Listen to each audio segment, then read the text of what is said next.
appreciate you. And even if you were just here, again, thank you all for being here. But my name is Joanna Abel. I am a communications major and a professional writing and rhetoric major. And I am right here from, thank you. I am right here from Waco, Texas. So, yeah.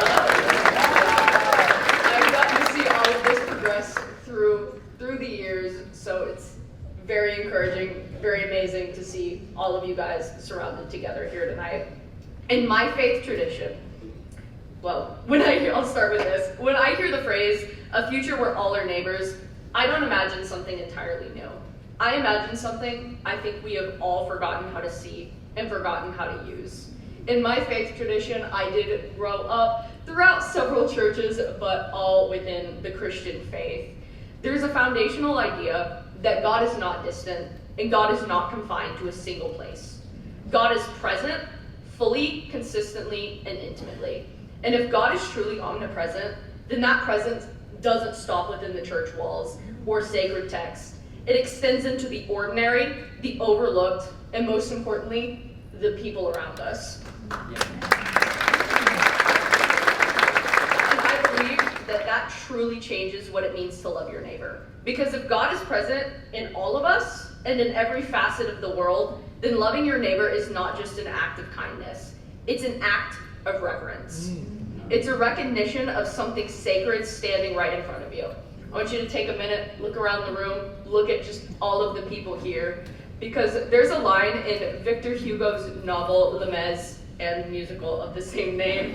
If you've seen the musical, you have heard this line repeated about 1 million times throughout the show that says, to love another person is to see the face of God. To love another person is to see the face of God. And I truly believe that this line captures that idea perfectly. Because loving somebody else isn't just about what we can give. It's about what we're willing to recognize. But the challenge is, I think particularly in our environment right now, even for the Baylor students, you know that every single day we are walking past booths set up. We are walking past the protests on campus. It is not just a rally right now. It is an everyday occurrence. And it's easy to love people like those of us in the room who all think alike. But it's much harder to extend that same care to people who feel unfamiliar or uncomfortable to understand.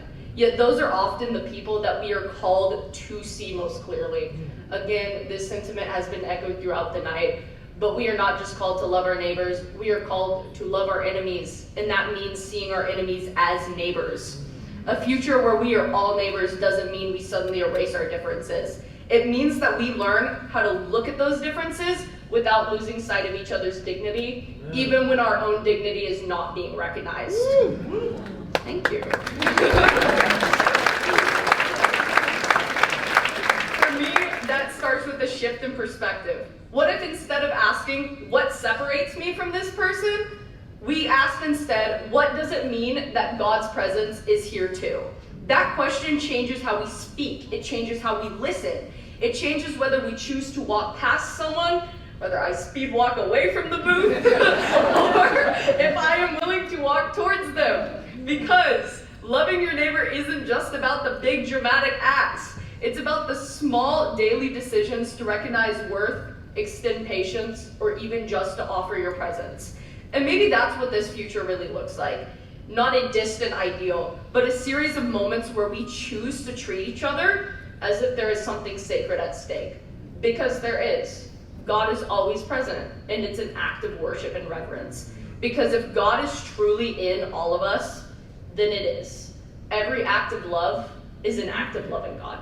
Thank you.